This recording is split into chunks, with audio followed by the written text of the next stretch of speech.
Selamat siang, Sobat IT semuanya. Hari ini kita akan membahas mengenai cash-based reasoning. Nah, apa itu reasoning? Mari kita lihat penjelasannya.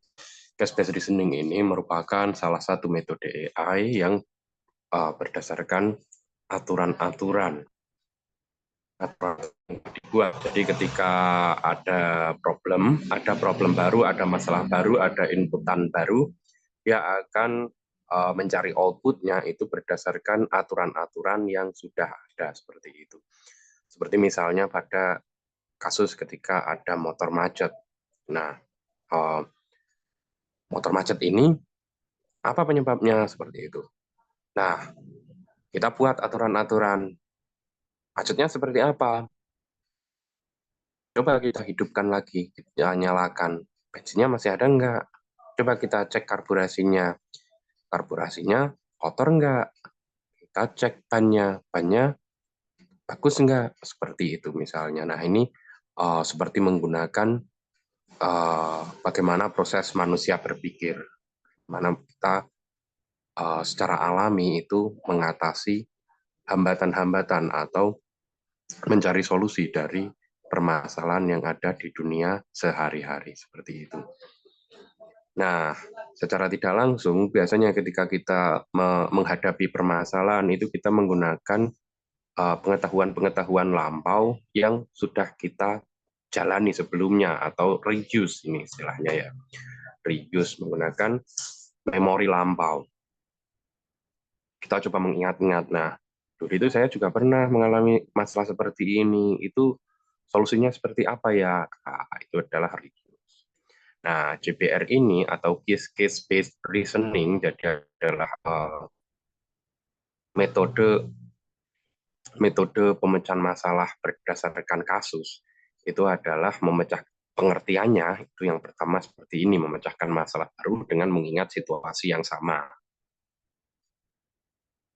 Jadi kita membuat di dalam komputer itu beberapa situasi yang ada penyelesaiannya dan kita kumpulkan ke dalam database. Kita kumpulkan dan ketika kita menginputkan masalah baru, maka komputer itu akan mencari, oh ini sudah pernah terjadi sebelumnya, penyelesaiannya seperti ini. Nah, jadi menggunakan pengalaman masa lampau. Dan yang ketiga adalah penyelesaiannya itu berdasarkan basis kasus atau studi-studi yang sudah ada penyelesaiannya dan yang disimpan di dalam memori. Kalau pada manusia itu di otak, kalau pada komputer tentu saja di CPU seperti itu. Nah, contoh lainnya yaitu adalah ketika dokter mengobati pasiennya. Biasanya kan pasien akan ditanya, apa keluhannya panas, apa keluhannya merah-merah kulitnya, apa keluhannya batuk. Nah, berdasarkan keluhan-keluhan seperti itu, maka dokter akan menggunakan kembali pengetahuan beliau mengenai apa penyakit berdasarkan gejala-gejala tersebut. Jadi, dokter yang berpengalaman tentu saja dia telah menyelesaikan banyak kasus sebelumnya, sehingga dalam judgement-nya, dalam pembuatan output-nya, dia akan lebih bernas atau lebih bagus seperti itu, karena basis datanya dia itu lebih besar. Nah, secara lengkap itu tahapan CBR itu ada 4. Yang pertama retrieve atau menelusuri hal-hal yang sudah terjadi sebelumnya di dalam basis kasus tadi. Dan yang kedua adalah memilih yang paling sesuai dan reuse atau menggunakan kembali. Nah, ini juga disebut dengan transfer solusi. Dan yang ketiga adalah kadangkala kasus yang terjadi sekarang itu tidak sama dengan yang dulu, ada sedikit perbedaan. Nah, kita harus melakukan revisi atau revise. Dengan revisi seperlunya ini, kita bisa memberikan kesimpulan yang lebih bagus. Seperti itu. Solusinya itu lebih bagus karena kita sudah merevisi beberapa hal. Nah, selanjutnya ketika solusi itu sudah tercapai, maka itu akan menjadi sebuah pengetahuan baru dan akan disimpan lagi atau retention. Nah, jadi secara umum tahapannya itu adalah 4R, retrieve, reuse, revise, and retain. Nah, ini prosesnya. Ini yang pertama ada problem, dijadikan kasus baru, kita menelusuri kasus yang sudah pernah kita selesaikan di sini. Nah, ini kasusnya di sini dipilih yang paling cocok. Nah, itu lalu reuse, digunakanlah kasusnya ini untuk menyelesaikan kasus baru. Nah, kalau kasusnya benar-benar sama, itu maka langsung akan suggested solution, sudah tercapai solusinya. Tapi beberapa kasus baru itu tidak sama dengan kasus yang lampau, jadi harus ada sedikit penyesuaian atau revise. Nah, dengan sedikit revise ini, maka solusi itu bisa dicapai, confirm solution. Nah, setelah solusi tercapai, ini maka kasus yang sudah diselesaikan itu akan di-retain atau disimpan sebagai learned case dan akan disimpan dalam basis data seperti itu. Nah, kita jelaskan lebih detail. Yang pertama tadi ada retrieve atau penyeluruhan dalam 4 step tadi. Yang pertama adalah kita mengidentifikasi masalahnya. Yang kedua, kita mulai mencocokkan mana yang paling cocok. Nah, nanti kita menggunakan similarity index atau kesamaan kasus. Kesamaan kasus yang kita hadapi sekarang dengan apa yang sudah kita pelajari. Kita menyeleksi kasus-kasus yang dulu itu apa. Nah, setelah diseleksi, kita cari yang paling cocok. Nggak harus sama, yang penting yang paling cocok. Seperti ini. Nah, case-nya ini adalah kasus barunya. Kita mencari kasus-kasus lama yang mirip. Lalu kita buat indeksnya, mana yang paling cocok seperti itu. Nanti nilainya itu adalah 0 sampai 1. 1 itu kasusnya sama, 0 tidak ada kesamaan sama sekali. Nah, biasanya nilai yang digunakan itu adalah 0,7, 0,8. Jadi tidak yang persis sama karena kadang tidak ada yang sama masalahnya, tapi yang mendekati, hampir-hampir mirip.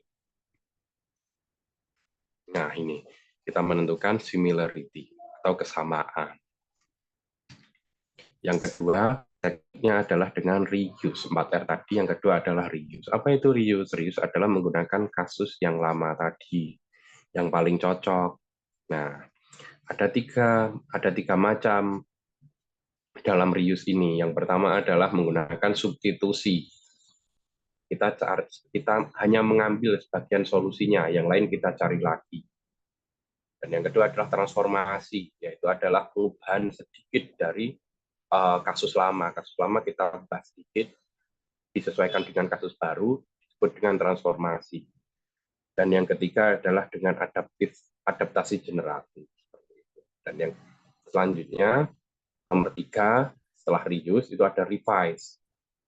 Dalam revise ini ada 2 tahapan. Yang pertama adalah evaluasi, dan yang kedua adalah perbaikan kesalahan. Apa itu evaluasi? Adalah bagaimana hasil yang didapatkan setelah membandingkan solusi dengan keadaan sebenarnya. Kita mengevaluasi solusi yang lalu dengan keadaan yang dihadapi sekarang. Ini seperti apa?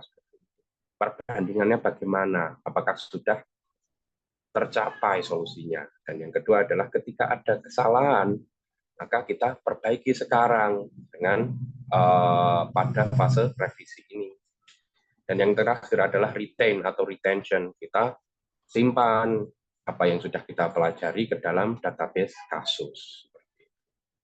Nah, setidaknya ada 3 fungsi JPR ini. Yang pertama adalah diagnosa, yaitu kita ingin mengetahui sebenarnya apa yang terjadi, itu adalah diagnosa. Dan yang kedua adalah pendukung keputusan. Kita tidak tahu apa yang paling bagus, kita ambil solusinya A, B, C, atau D. Nah, dengan pengetahuan lampau yang banyak, maka kita menjadi semakin terbantu dengan fungsi JPR ini untuk mengarahkan kita, oh ternyata B lebih bagus, ternyata C kurang dalam hal ini. Nah, seperti itu. Dan yang terakhir adalah manajemen pengetahuan. Nah, setelah JPR ini ada, kita jadi bisa menyimpan kasus-kasus yang telah lampau. Jadi kita bisa belajar dan bisa diturunkan seperti itu. Jadi tidak hanya untuk kita, tapi untuk generasi selanjutnya. Sama seperti metode apapun, JPR ini juga mempunyai kelebihan dan kekurangan. Apa kelebihannya? Solusinya itu lebih luas, bisa digunakan dalam banyak hal. Tapi dia juga punya kekurangan. Apa itu kekurangannya? JPR ini memakan banyak memori karena dia kasus lama yang terselesaikan itu akan disimpan. Nah, seperti itu. Ya, terima kasih.